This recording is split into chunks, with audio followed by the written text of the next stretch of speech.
He's my yin to my yang. So he's my safe zone. He's the one I trust the most, admire the most. He's the one that makes me laugh. Welcome to 20-Minute Leaders. Just sit back, relax, and learn from the leaders of today. It's a journey. Each one is different, unique, inspiring. Let's get started.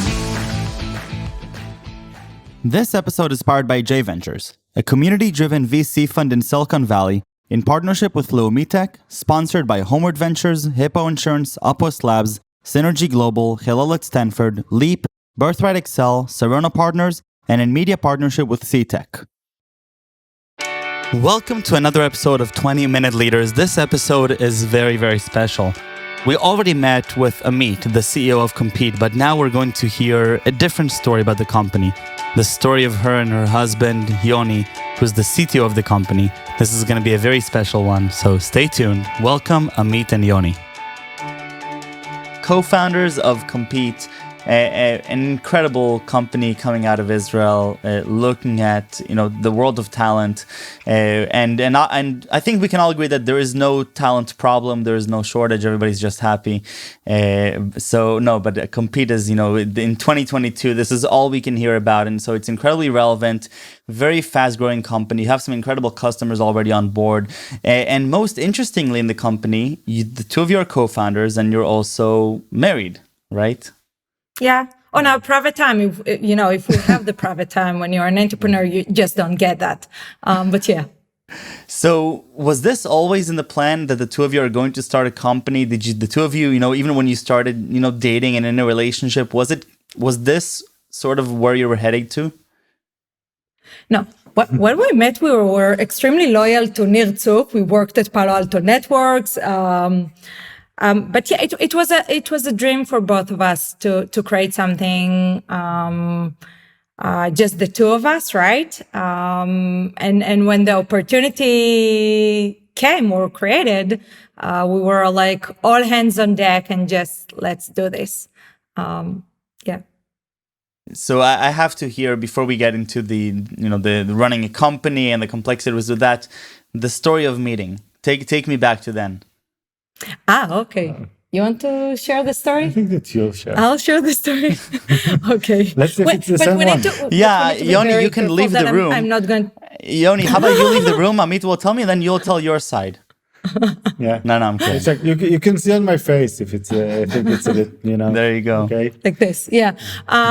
So we've met at Palo Alto Networks. Yoni was one of the first engineers at Savera, which was acquired by Palo Alto Networks, and I came right after the acquisition to lead the recruitment. To get into details, I fell in love with this awesome man because he's like beyond perfection, seriously. Now he's embarrassed. Yeah, a bit embarrassed. Yeah, okay, deal with this. When we started dating, it was like, we're not the kind of couple. We don't really know. Yeah, when we don't remember. Did it happen. We don't remember time. How many years is? I don't know, 6, 8 maybe. Never mind. But we've started dating, and to be completely TMI, back then I had 2 kids of my own, Noam and Omer. So it was quite a change or jump, with the relationship very, very fast, very, very soon. And since then I'm waking up on a daily basis, fall in love. So I love it.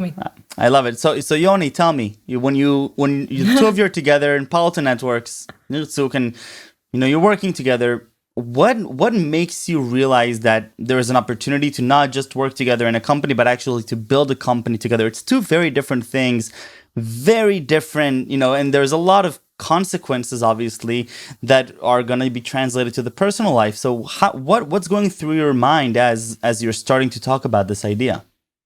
Yeah, so I think that we never really had these kind of doubts that you maybe spoke about now, because I think that we're, maybe I'm also a bit but like we're a perfect match, right? We're partners in life and we're partners in everything. We can't really like imagine life without each other. So it's also like this in the business.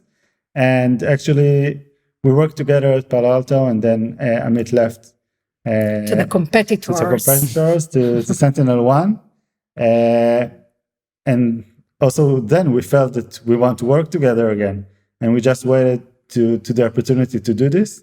And I tried to hire him for Sentinel-1, but it didn't work. So you said, let's just start a company together. Yeah. So building the company together was easy. We knew that it's a joint venture, and we both wanted to do this, and we talked about it a lot. And I'm happy that it happened, and I'm happy that it happened like it's now, and looking forward to to this to continue more and more. Well, you're already on a crazy journey, and you have some incredible partners on board and amazing customers. And going back again to the really the beginning pieces of it. How much do you talk about what this means for you now as a couple? What this means for the private life, for the home? Because it's one thing when you're bringing your work home and you're doing emails. It's another thing when your co-founder is at home, and a lot of the conversations, I guess, naturally tend to be about the company. Yeah, 100%. Like, no, 99% is about compete, 1% about our three boys. But the thing is that what motivates us, right? So we don't need to fill our lives with, the extra. That's what keeps us awake at night, because we want to do more and achieve more and get more and drive this venture furthermore. And we don't see this as, okay, let's have a clear cut and clear separation between the private life. And when you're an entrepreneur, like you're fully in this, right? And the understanding is that that's our lives. It's actually, seriously, I think there are a lot of things it's easier because everything is aligned, right? We have the same goals, both personal goals and both business goals. So it makes it more easier in that aspect. So what's the best part, the best piece of working together as a couple? And obviously, you know what the next question is going to be, but what is the best part of this? Oh, you want to answer that? There are a lot of things. It can't really. I think that you always hear about entrepreneurship and how lonely it is. So I don't think that it's lonely here, right? I always have someone that I know I can trust and has my back. So it really makes the experience a lot better, and everything like we have the same joy from stuff, and we can celebrate together everything, and we understand each other, right? When we worked in other companies, then you achieved something, but the other side was happy for you, but it's not the same. Here it's completely like everything is the same for both of us. Yeah, I'm with you. So what's the hardest part of it? What is the biggest challenge that you're facing? I think, to be frankly honest, and I know it will sound a bit naive or I don't know, or too good to be true. I think the hard parts of being co-founders, it's not with my founder. Okay, with my co-founder. It's about being a co-founder in an early stage startup with all the unknown and the uncertainty and all those kind of things, right? It's about the talent war and all those kind of crazy things. But with Yoni, it's easy. I think I shared this with you on the last time that we spoke. He's my yin to my yang. So he's my safe zone. He's the one I trust the most, admire the most.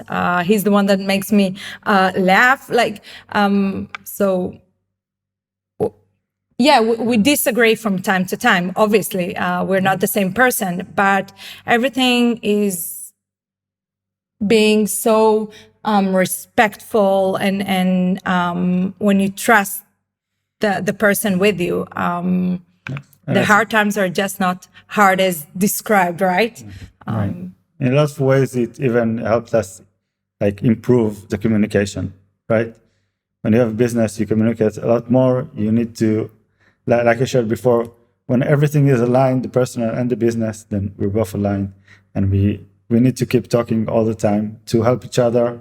You know, everyone has their ups and downs in this journey, and yeah, it's the easiest when Amit is here with me in this journey. Sounds so like unreal.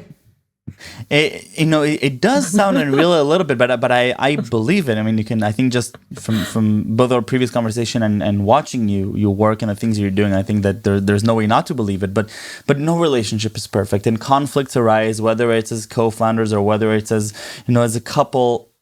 How do you make sure that these things don't mix, or do you let them mix? Is there a way to avoid that? I must disagree. I think that my relationship with Yoni is perfect. Seriously. I love each part of him. Seriously. I think he makes me, he improves me. He brings my better version out of me.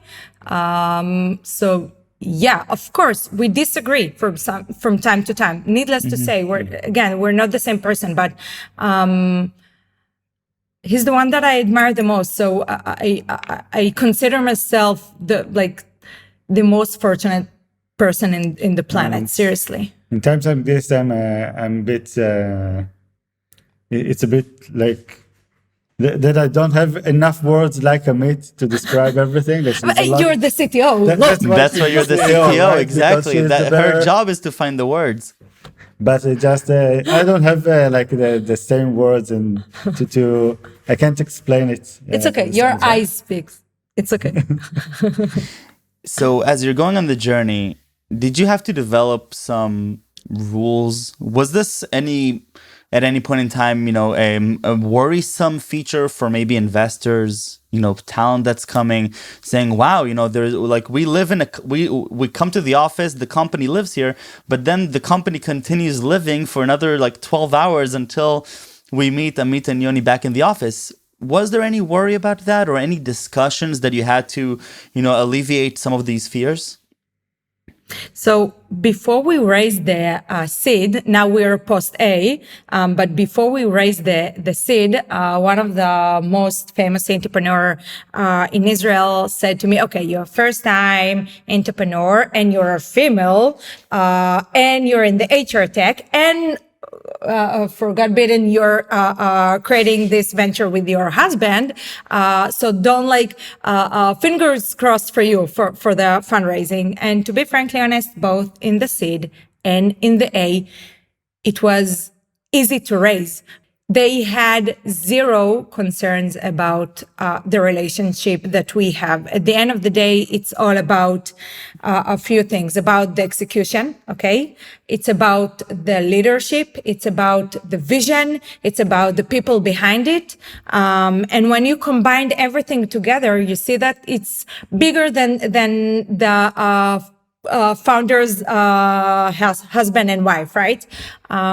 We work together extremely well. If you ask our people, our team, they will say that they don't feel that we're husband and wife, right? And I think that's important for the investors to understand that. They understand we run a business and we care about compete and we care about the customer experience and the innovation that we bring with the product.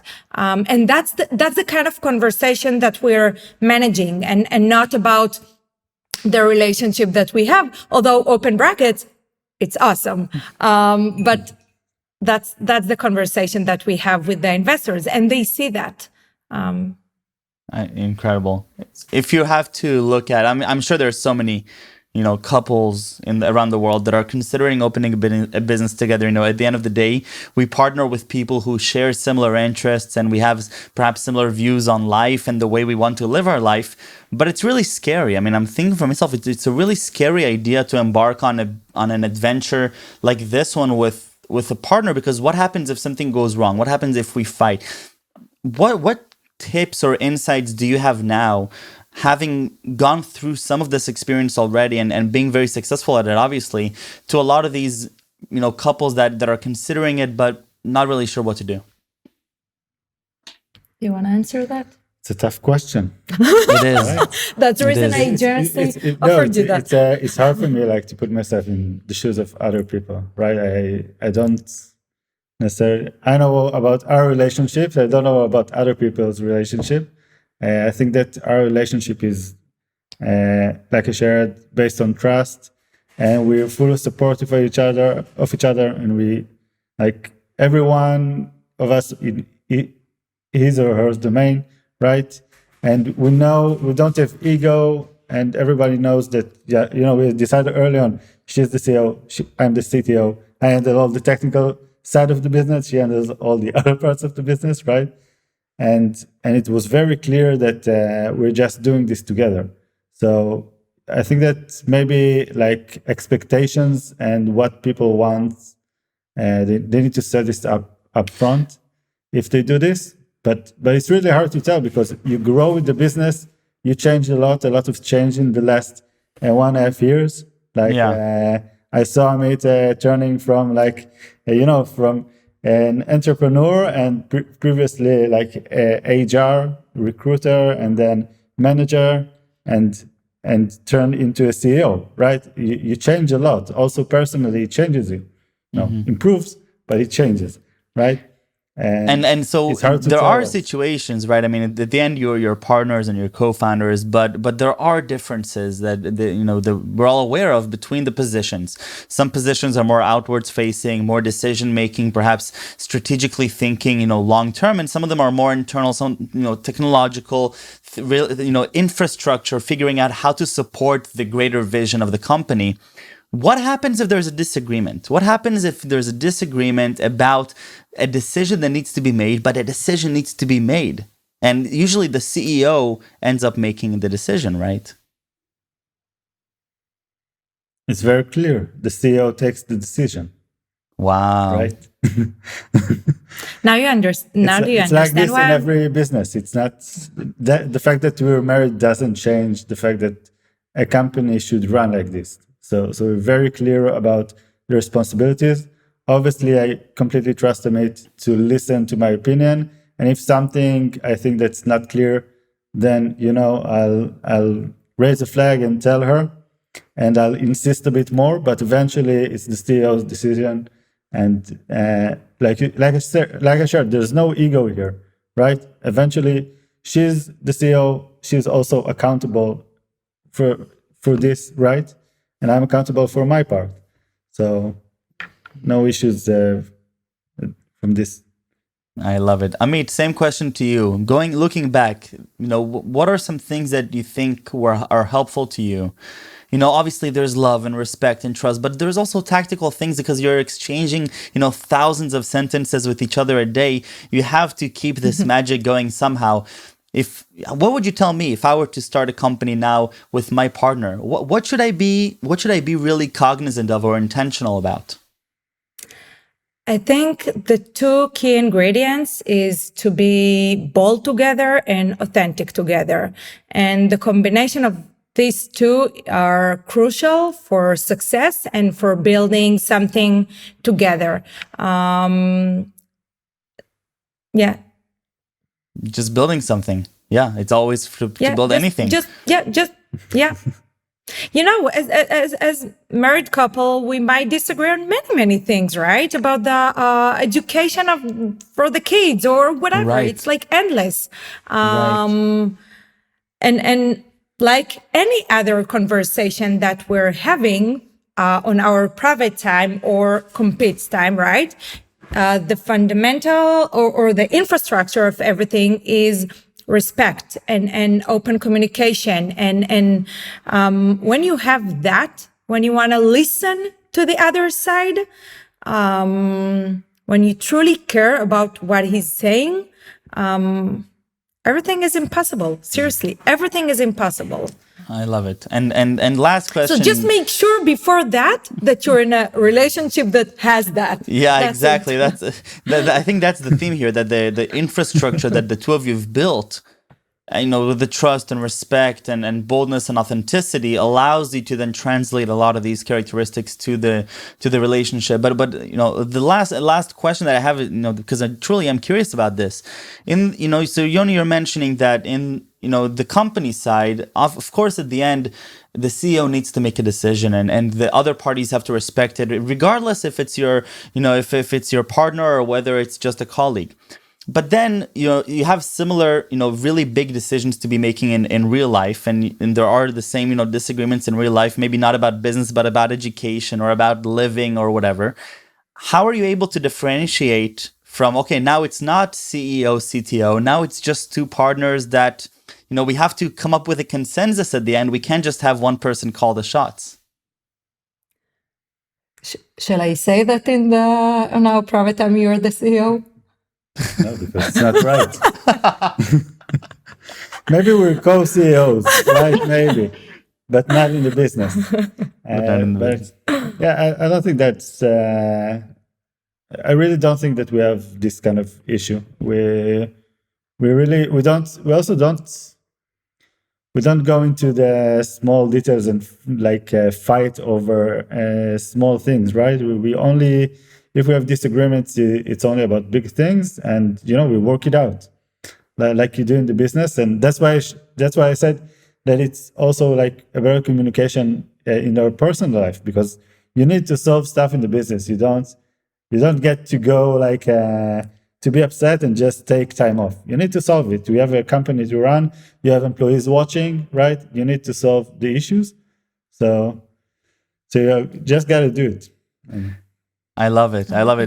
Yoni, Amit, this was so enjoyable. I learned so much. I've learned a lot over all the episodes for this show, but in this episode specifically, I got to, bring together two pieces that are so complicated and so strange when put together. And all of a sudden, I'm watching the two of you talk about, not just the respect and love for each other, but also the way that you're bringing the same level of trust and authenticity to your business, and it's starting to click why Compete is doing the progress that it's doing and getting the love and the attention and the respect that it's getting. Khamsa.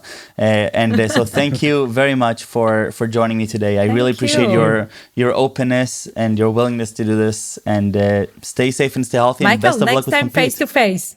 Next time face to face. Definitely. Not during Omicron, but next time face to face. No, face to face. It was great to finally meet you. Thank you very much. Take care. Bye-bye.